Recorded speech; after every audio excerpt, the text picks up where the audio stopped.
다 같이 읽어보도록 합니다. 읽습니다. 자, 악한 자를 뭐하라? 대적하지 마라. 요즘에 우리 사회의 보복운전이 이게 심각한 문제로 떠오르고 있습니다. 보복운전 때문에 살인까지 했던 일들이 많습니다. 어제 뉴스에도 잠깐 보여지는데 오토바이 운전자가 자가용 운전자를 잡아서 이제 폭행하는 그런 장면을 보게 됩니다. 또 하나는 장애 여성의 성폭행을 고발했던 것을 이제 재소 마치고 나서 다시 보복 살인을 했던 것을 우리가 대전에서 볼 수 있었고, 그 다음에 이 강릉에서 자신에게 불리한 증언을 했다 해서 보복 살인을 했고, 우리가 지난 8월 27일 미국 버지니아 주의 한 지역 방송의 생방송 인터뷰 중에 여기자와 카메라 기자를 이제 살인하는 이 장면을 보았습니다. 이게 다 보복 살인이었습니다. 참 사회가 어떻게 이렇게 강팍해졌는지. 그런데 이 보복 살인의 문제는 오늘날의 문제가 아니라 고대부터 이제 이 보복 살인이 있었던 것을 보게 됩니다. 그래서 고대 사회부터 고민이 많아서 어떻게 하면 이 보복의 문제를 줄여볼까 해가지고 법으로 정해내서 고대 법전이 있는데, 바로 함무라이 법전, 가장 오래된 법전, 그 다음에 로마의 대법전, 그리고 이제 나폴레옹 법전, 이 3대 법전이 있는데, 가장 오래된 함무라이 법전에는 동해 보복법이라는 것이 있어요. 뭐냐면 내가 당한 대로 동일하게 보복하라. 또 로마 성문법에도 눈은 눈으로 이는 이로 갚으라. 이런 법이 있어요. 여러분, 우리 그리스도인들이 동일한 대가로 갚는 것에 대해서 여러분 어떻게 생각하십니까? 저 사람이 나한테 한 대로 내가 동일하게 갚아야지. 이 안 갚음이라는 것. 그래서 어떻게 보면 이런 법이라는 것은 공의롭다. 아니면 억울함을 풀 수 있다. 아니면 죄를 막는 길이다. 여러 가지 생각을 할 수 있을 거예요. 성경에도 보면 가인이 동생 아벨을 죽인 이후에 누군가가 나에게 보복을 하면 어떻게 할까라고 매우 두려워했던 것을 보게 됩니다. 그런데 이 보복의 법에 대해서 율법은 어떻게 말하고, 우리 예수님은 이 보복의 법에 대해서 오늘 어떻게 가르쳐 줬는가, 이걸 보면서 참 나의 마음속에 있는 이 죄성이라는 것이 다른 사람에게 어떻게 악한 폭력으로 나타나는지, 또 악한 폭력은 아닐지라도 내 마음속에 뭔가를 안 갚음하려고 하는 그런 마음은 없는지, 이런 것들을 오늘 한번 말씀을 통해서 정리해 보고 깨닫도록 하겠습니다. 오늘 이 본문 마태복음 5장 38절을 보면 이렇게 나와 있죠. 우리 한번 같이 읽도록 합니다. 시작. 너는 눈으로 이는 이로 갚으라 하였다는 것을 너희가 들었으나. 자, 이게 주님께서 구약율법에 나타난 보복의 법을 언급을 하십니다. 그러니까 구약의 율법에도 보면 동일하게 보복의 법이 나와요. 그래서 출애굽기 21장 24절로 25절을 보면 눈은 눈으로, 이는 인으로, 손은 손으로, 발은 발로 된 것은 된 것으로, 상하게 한 것은 상함으로, 때린 것은 때림으로 갚을지라. 요즘에 핸드폰 시대가 돼서 친구한테 모처럼 전화를 했어요. 내 친구가 사정이 있어서 전화를 못 받았어. 그런데 한쪽에서는 전화 건 친구가 오해를 해요. 나도 네 전화 안 받아.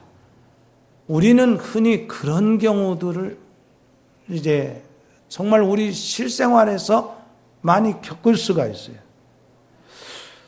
그런데 율법이 주어지기 전에 300년 전입니다.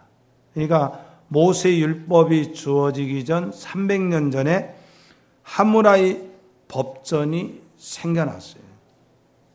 그러면 왜 고대 사회에는 이렇게 똑같은 방법으로 보복을 하라고 했는가? 고대 사회는요, 아주 자존심의 사회였다고 합니다. 지금보다 훨씬 더 사람들이 자존심을 지켜요. 그래서 명예와 수치를 기반으로 이 고대 사회가 움직여요. 그렇기 때문에 내가 받은 수치를 되돌려주는 눈에는 눈, 이는 이의 이 개념이 고대 사회 사람들에게는 아주 당연하게 그 삶의 정서로 자리 잡고 있어요.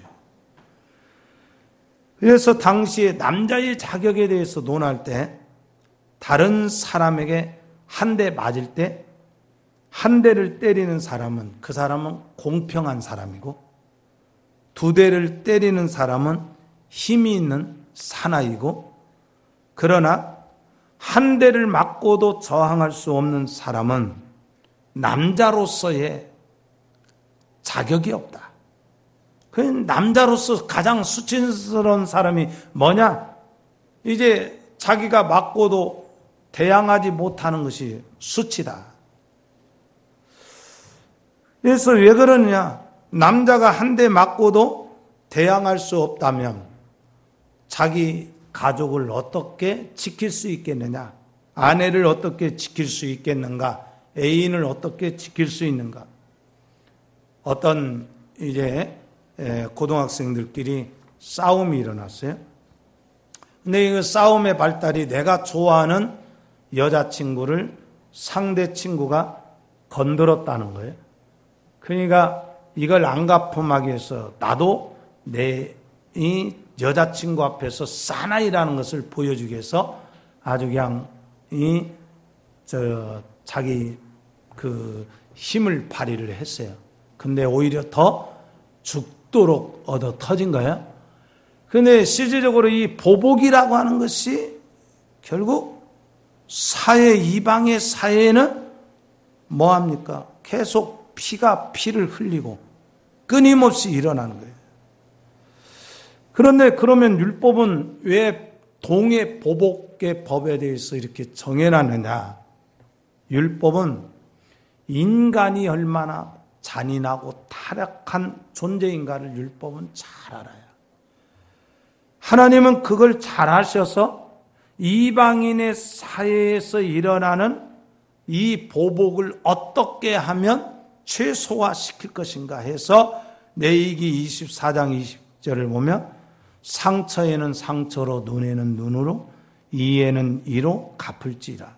남에게 상해를 입힌 그대로 그렇게 하라.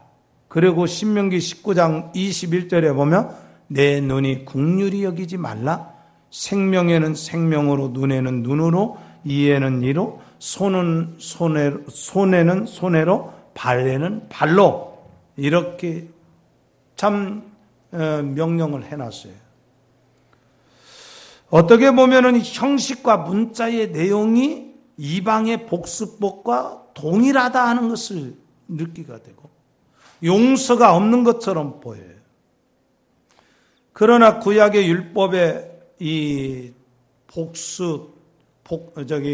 동해 복수법이라고 하는 것은 세 가지 정신이 담겨져 있다고 합니다. 먼저 이겁니다. 죄를 지은 자에게는 반드시 형벌이 따른다. 두 번째로 이 법은 어느 개인이 사사롭게 하지 말고 바로 재판장에 가서 판결을 받게 함으로 공정성을 보장하라.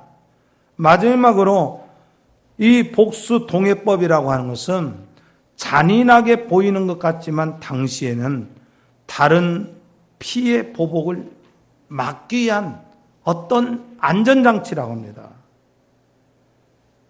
예를 들어서 이제 고대 사회에서요, 어느 사람이 다른 동네에 놀러를 갔어요.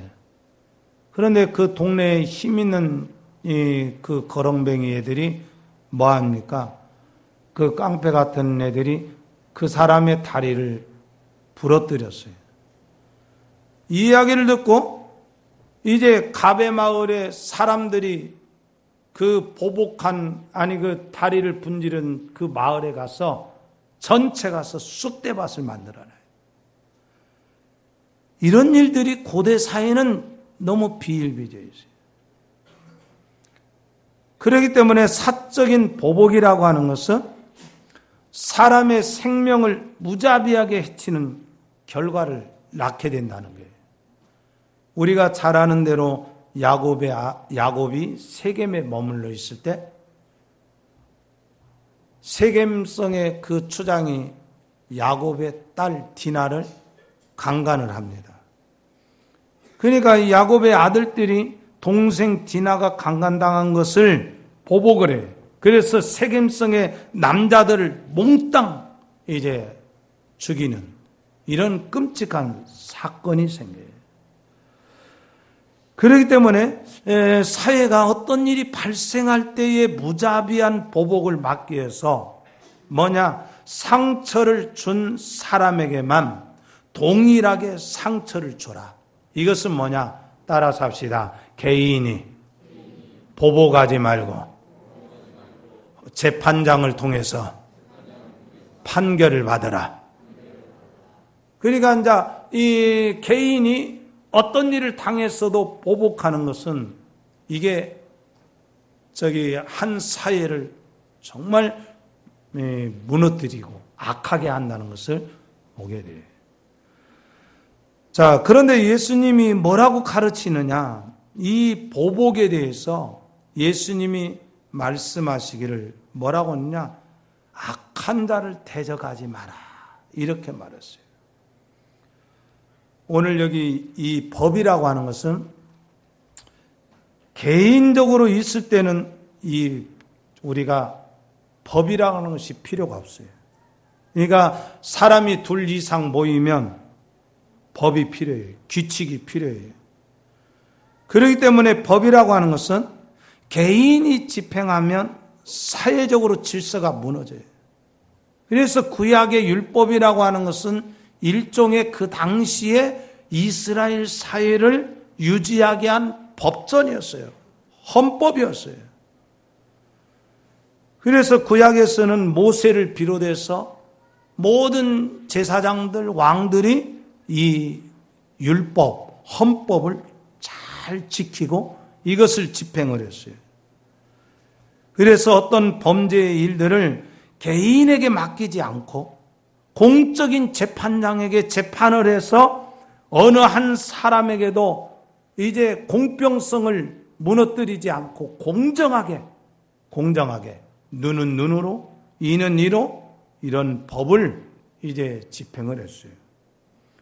그런데 오늘 이 본문에서 예수님은 악한 자를 대적하지 마라 이렇게 말했어요. 악한 자.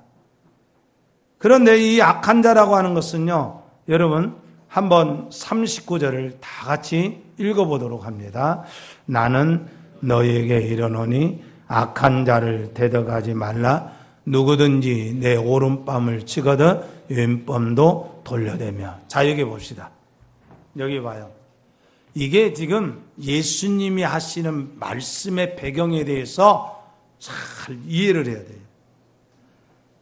원래 이 성경에서 악한 자는 누구를 가리키냐면 요한일서 5장 19절에 보면 마귀를 뜻합니다. 여기에서 마귀라고 말할 때 마귀를 대적하지 말라 그런 뜻이 아니에요. 마귀는 따라 삽시다. 마귀는 대적하고 악한 자는 대적하지 마라. 그러면 어떤 사람이 악한 자냐? 바로 당시 예루살렘에는 개인의 종교적인 권익을 추구하면서 하나님을 떠난 자들이 있어요.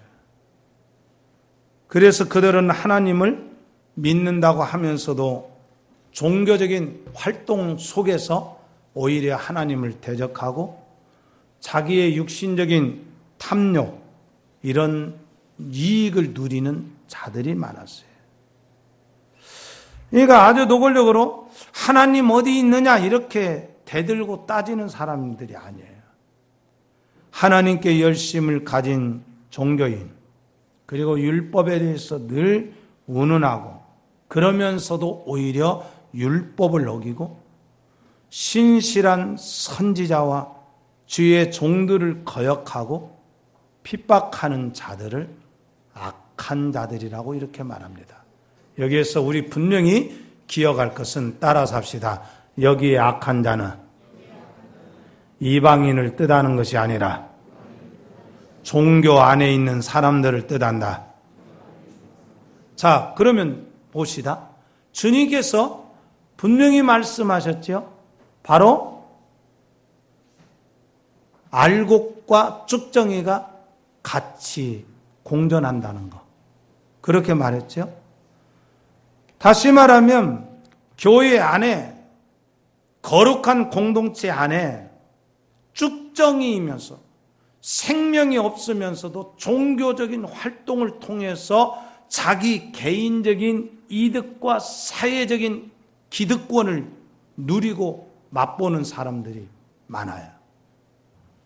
미안하지만 오늘날에 그 사람들이 목회자일 수도 있고, 미안하지만 오늘날에 그 사람들이 장로일 수도 있고, 그 사람들이 집사일 수도 있고, 그 사람들이 권사일 수도 있어요. 그런데 이 주님은 이런 악한 자들을 대하는 방식을 세 가지로 가르쳐 줍니다. 첫째로 어떻게 말씀하시느냐? 바로 누구든지 내 오른뺨을 치거든 왼뺨도 돌려대라. 따라서 합시다. 오른뺨을 치거든 왼뺨도 돌려대라. 자, 여기 보세요. 이게요, 서로 싸움이 다퉈져서 싸우는 과정 속에서 일어나는 일이 아니에요. 상대방과 어떤 이야기를 하다가 갑자기 뺨을 때리는 행위를 말해요.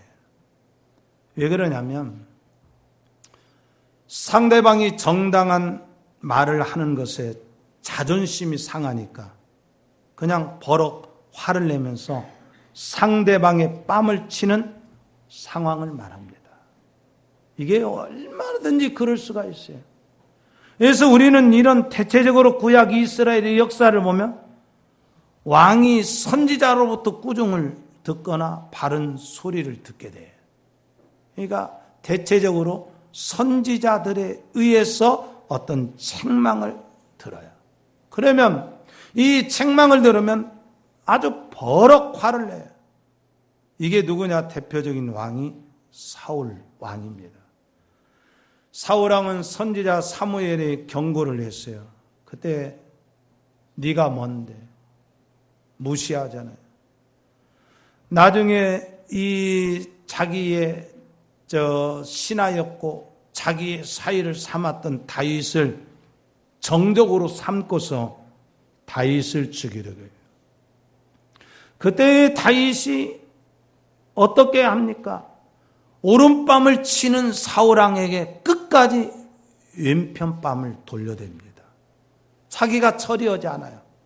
그것은 뭘 말하냐면 종교권 안에 있어서 종교의 이유와 종교의 법과 진리로 어떤 이야기를 했을 때 그 사람이 반응을 보이는 것이 바로 뺨을 때릴 정도의 반응을 보이면 아예 그건 대적하지 말아라.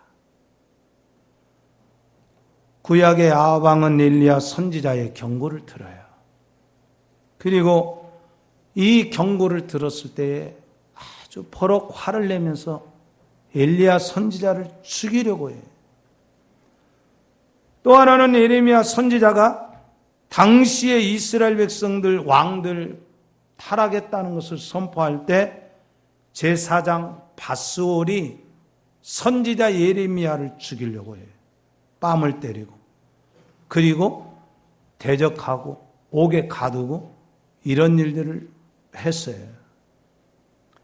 그러나 예레미야도 마찬가지고 엘리야도 마찬가지고 다윗도 마찬가지고 사무엘 선지자도 마찬가지고 바로 같은 종교권 안에서 진리를 외면하고 거역하는 자에 대해서 더 이상 대적할 가치가 없다는 거예요.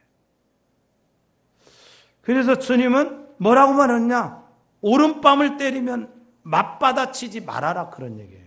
여기서 중요한 원칙 하나, 우리가 하나 깨달아야 돼요. 내가 평소에, 따라서 합시다. 평소에 옳은 말을 듣는 훈련이 돼야 한다. 여러분, 평소에 옳은 말을 듣는 훈련이 돼야 돼요. 상식을 잘 지켜야 돼요.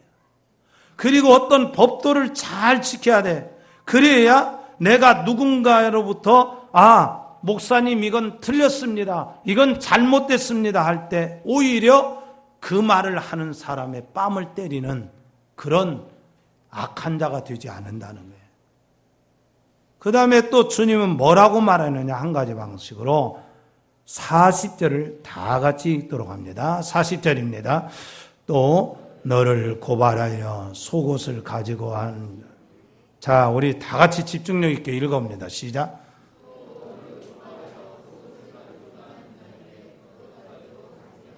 자, 속옷을 가지고자 하는 자에게 뭐까지 줘라?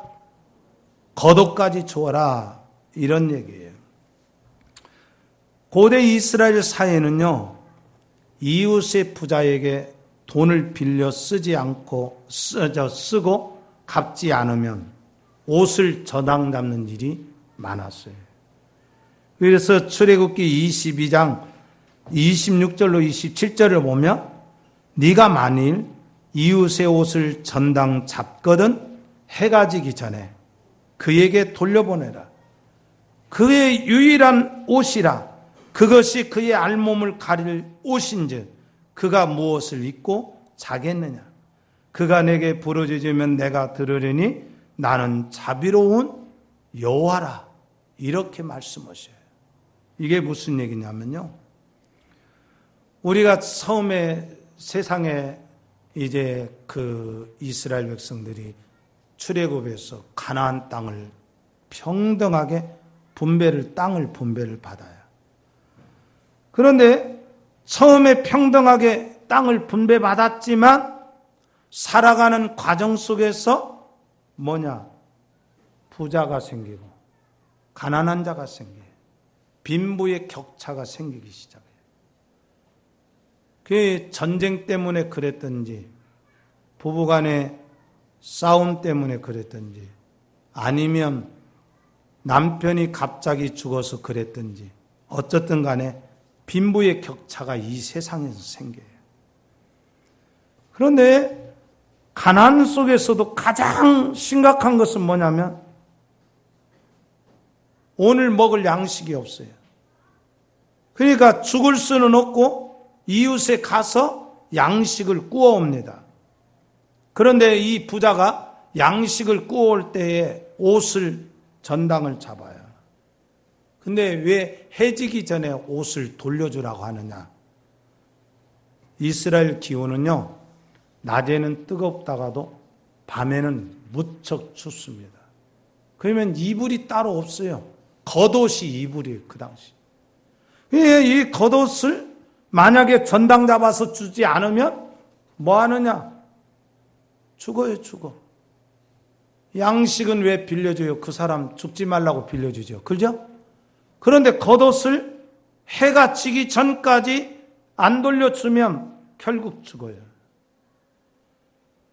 그런데 이런 것을 알면서 그 사람이 옷을 착취해 가면 내가 얼마나 고통과 수치를 당한다는 것을 알면서도 결국 속옷을 취하고 겉옷까지 가지려고 하는 사람은 다 주어라, 대적하지 말아라, 이렇게 주님께서 말씀하셔요. 이게 무슨 얘기냐면요, 힘이 있는 자에게 정당한 이야기를 했을 때 그 힘이 정당하게 시행되면 그게 나에게 복이 되지만, 힘이 있는 자에게 나의 정당함과 억울함을 이야기했을 때 오히려 그 힘을 가지고 짓눌러 버리는, 이런다면 나에게 그것이 화가 된다.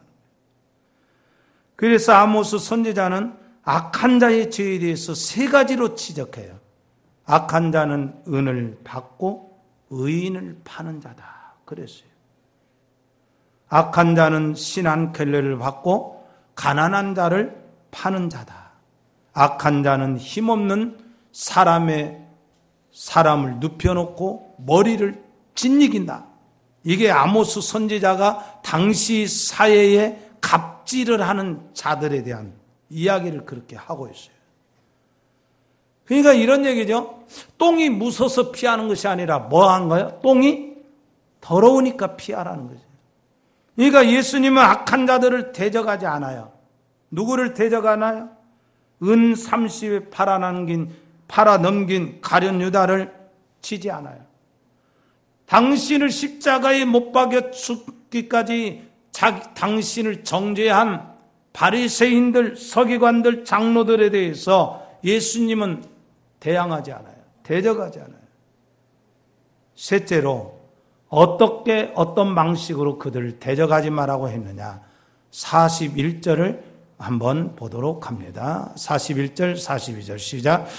또 누구든지 너로 억지로 우리를 가게 하거든 그 사랑과 심리를 동행하고 또 내게 구하는 자에게 주며 내게 꾸고자 하는 자에게 거절하지 말라.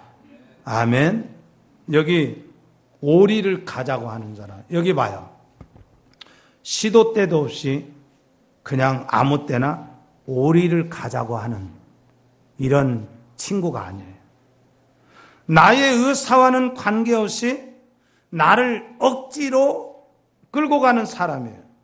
그게 이제 로마 제국 시대에 힘없는 약소 국민을 무자비하게 부역을 시키고, 그래서 제국주의적인 야망을 달성하기 위해서 인간을 인간으로 대접하지 않고 아주 고달프게 일을 시키는 그런 때가 있어요. 우리가 잘 아는 대로 구약 이스라엘 백성들이 애굽에 있을 때 바로에 의해서 얼마나 고달픈 노역을 했어요. 또한 우리나라 일제 36년 때 일본 사람들은 우리에게 어떻게 했습니까? 태평양 전쟁을 일으켜서 그 맨 앞에 조선 젊은이들을 앞세워요. 총알바지로 세워요. 그러니까 악한 자가 무리한 요구를 할 때 세상의 방식대로 대적하고 처부수고 그렇게 하지 마라. 여기는 뭐냐면 약한 자가 그렇게 대항할 힘이 없을 때의 지혜가 뭐냐? 바로 대항하지 말아라. 왜냐하면 주님은 하나님 없는 사회, 이 세상이라는 것은 힘의 원리로 움직이고 있다는 거예요. 돈도 힘으로 생각하고 명예도 힘으로 생각하고 지식도 힘으로 생각합니다. 그러니까 힘의 원리라는 것은 정의도 없고 양보도 없고 힘의 원리는 희생은 더구나 없어요. 그래서 세상 사람들은 힘이 있어야 한다고 강조를 해요. 오늘 우리 시대는 더 그런 것 같죠? 오늘날은요, 조선시대보다 신분의 격차가 더 심하다고 합니다. 그게 오늘날의 힘의 원리가 뭐예요? 요즘에 영화가 나오는데 신의 한 수, 혹시 보셨습니까? 나는 못 봤는데 그 해설 평가만 좀 들었어요. 갑의 행포에 대해서 정말 대리 만족해하는 을의 만족도를 가장 높여졌다는 영화라고 얘기하는데, 갑의 행포가 사회 곳곳에 패여 있어요. 그러니까 자기 가치를 상실한 젊은이들이 꿈을 잃고서 살아가요. 돈이 없어서 꿈을 잃은 것이 아니라, 배우지 못해서 꿈을 희망이 없는 것이 아니라 뭐냐? 자기의 가치를 짓밟는 그런 시대에 살기 때문에 그런 거예요. 그러면 오늘날 우리가 정말 먹고 살 수 없느냐? 먹고 살 수 있지요. 그러면 그들에 대해서 왜 주님은 악한 자에 대해서 대적하지 말아라고 하느냐? 너희는 하나님의 백성인 것이고, 악한 자는 하나님이 악한 날에 적당히 쓰다가 버리는 것이고, 바로 너희들은 내가 보장해 준다. 하나님이 보장해 준다. 이거에 대해서 확신케 하라는 것이죠. 주님은 제자들에게 너희 유대주의 사회, 지금 종교, 율법 종교라는 그 틀 안에서 이미 생명력 없는 낡은 사고로 너희는 새로운 시대를 감당할 수 없다. 그래서 율법을 대하는 유대주의적인 어떤 수준을 벗어나라. 바리새인들의 수준을 벗어나라. 주님은 오늘 본문을 통해서 세 가지를 가르쳐 주는 거 아닙니까? 첫째는 폭력으로 모든 것을 대처하려는 세상의 원리를 버려라. 둘째로는 돈만 벌면 그만이고 돈만 있으면 그만이라는 배금주의를 버리라. 셋째는 약한 자를 인정 사정없이 짓누르는 권력지상주의를 버리라. 이렇게 가르치시죠. 자, 여러분 보세요. 우리가 지금 우리 교회 안에 절대 빈곤자가 있을 때 우리는 어떻게 해야 되겠습니까? 병이 들어서 약해서 먹을 것이 없고 죽어가요. 그러면 실질적으로 그런 사람은 우리나라의 사회보장제도로 인해서 영세민이 되고, 영세민이 되면 얼마씩 주고 이런 식으로 이렇게 살아갈 것이다라고 이렇게 내팽개쳐야 되겠네요. 아니다뇨. 우리의 영적 능력, 우리의 실천적인 능력은 다른 거 아니지 않습니까? 내가 나의 권리를 주장하는 정도의 수준으로서는 정말 영적인 능력을 발휘하는 것이 아니고 신령한 공동체가 아니에요. 뭐냐? 나의 권리와 나의 능력을, 우리 한번 따라 삽시다. 나의 권리와 나의 능력을 약한 자를 위해서 베풀어야 합니다. 여러분 그렇게 베푸시기 바랍니다. 그래서 주님께서는 권력지상주의를 버려라. 배금주의를 버려라. 폭력으로 대처하는 힘의 원리를 천국의 백성은 버려버려라. 그런데 유대 사회 곳곳에서 그릇된 율법주의라는 것이 하나의 틀로 딱 자리 잡고 있어요. 종교 패권주의가 자리 잡고 있어요. 종교 형식주의가 만연되어 있어요. 탐심으로 나타나요. 그래서 종교 패권주의는요, 약한 자들의 눈물을 볼 줄 몰라요. 여러분 그것 중에 하나가 뭡니까? 길을 가다가 이제 강도를 만난 사람이 있죠.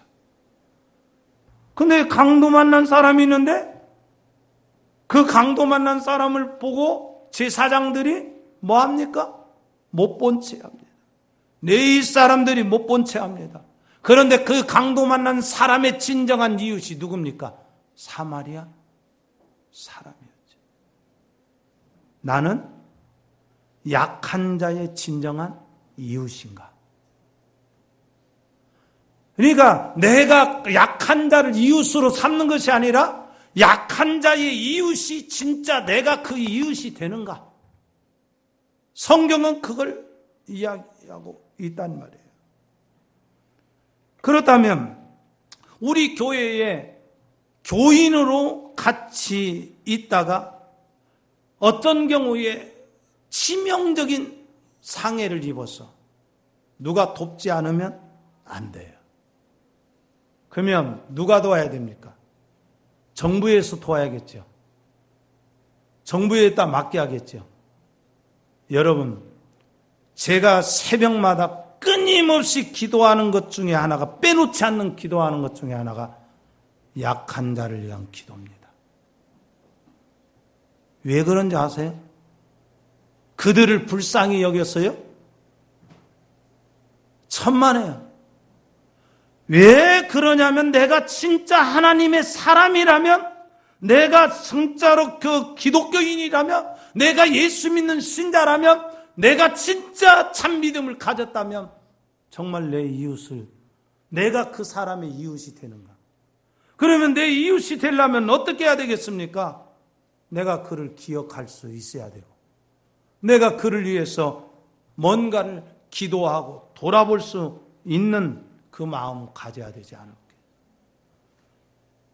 주님은 제자들에게 새 술은 새 포도주에 부어야 한다, 이 원리를 산상수훈에서 가르쳐요. 그래서 주님은 하나님의 나라를 세상의 힘으로 세워지는, 하나님의 나라는 세상의 힘으로 세워지는 것이 아니다, 자신을 비우고 희생하는 십자가를 통해서만 하나님의 나라가 세워진다 그랬어요. 그래서 우리가 이런 거잖아요. 내가 누구의 친구인가를 보면 그 사람이 어떤 사람인가를 알 수 있어요.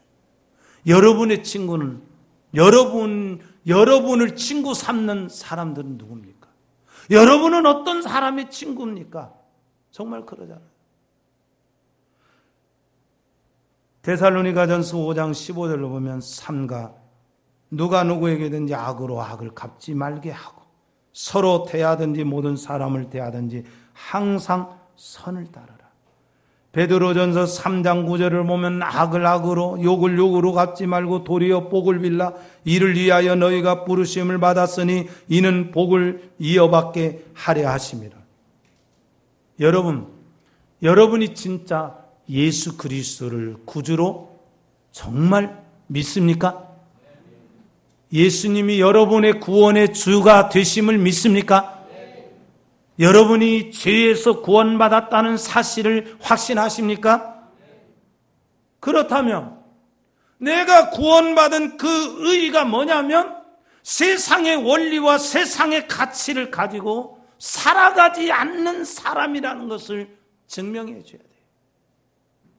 여러분, 그런 점에서 어디 가든지 사기치지 마시고, 어디 가든지 약한 자를 짓밟지 마시고, 어디 가든지 여러분들이 진정으로 악을 악으로 갚는 이 악한 마음을 우리 마음속에서 뽑아버려야 돼요.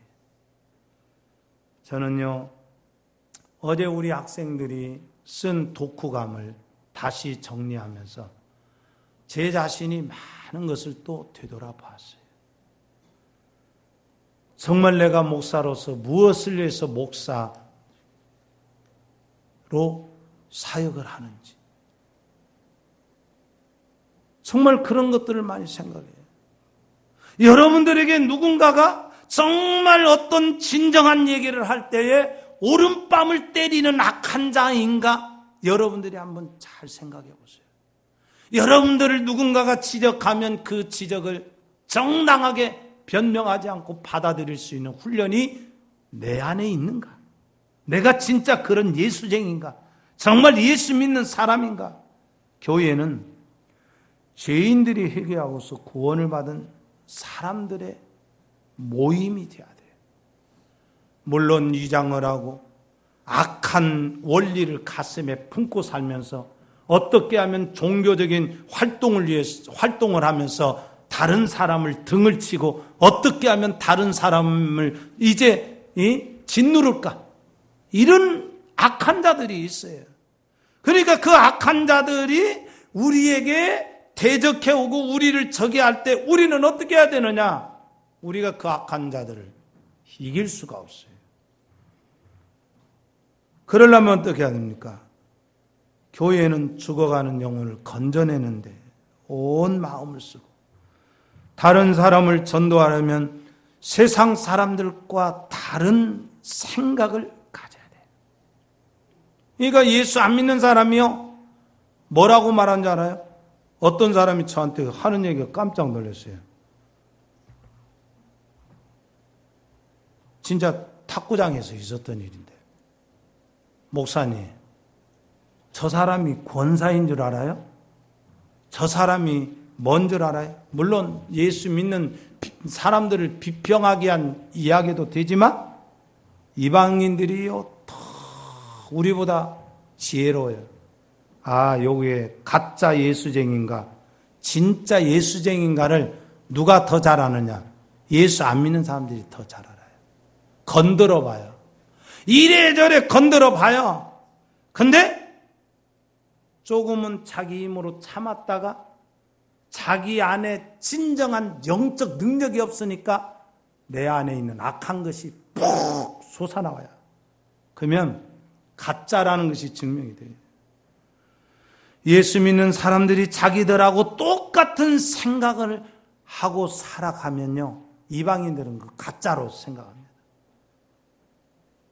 뭔가 맞지 않지만 저 사람은 달라. 저 사람은 진짜 예수 믿는 사람이야. 그래서 어떤 점에서 더 희생하고 자기 자신을 희생하는 그 마음이 분명히 보여. 이런 것들을 예수 믿는 사람들이 다에 대해서 예수 안 믿는 사람들이 더 잘 알아요. 저거 가짜다 이제. 여러분들이 어떤 일에 있어 손해 안 보려고 할 때 예수 안 믿는 사람이랄지 악한 자에게 더 고함 질러보고 그러면 내가 가짜라는 것이 증명되는 거예요. 예수님은 은으로 자기를 판 가룟 유다를 그 자리에서 죽이지 않으셨어요. 예수님은 당신을 책잡고 억지를 부리던 바리새인들을 처단하지 않으셨어요. 억울하지만 한 영혼을 구하기 위해서 그 안갚음을 하지 않아요. 오히려 예수님은 저들의 죄를 용서해달라고 기도를 해요. 왜 참으셨어요? 왜 일일이 따지지 않아요? 왜 죽기까지 자기 자신을 복종시키나요? 인류를 죄에서 구원하시기 위해서 그래요. 우리가 악을 악으로 갚지 않고 오른밤을 떼면 왼밤도 되어줘야 하고 오리를 가져가면 심리도 가야 하고 누가 나에게 구워달라고 하면 구워주고 거절하지 않는 것. 그래서 우리는 그런 천국의 백성의 그 모습을 그대로 실현할 때 우리가 손해보는 것이 아니라 하나님께서 의를 위해서 핍박을 받고 의를 위해서 고난을 당하고 의를 위해서 손해보는 사람에게 하나님께서는 많은 영적인 것들로 갚아주시고 그 이름을 빛나게 하는 것을 보게 됩니다. 사랑하는 성도 여러분, 우리 좀 더 영적으로 능력 있게 살아가는 저와 여러분이 되기를 주의 이름으로 축원합니다. 아멘. 기도드리겠습니다. 주님, 우리는 너무 가벼운 존재인 것 같습니다. 새털만한 먼지만한 것만 우리를 건드려도 그냥 쉽게 울분하고 분노하고 반항하고 그리고 안갚음을 하려고 하는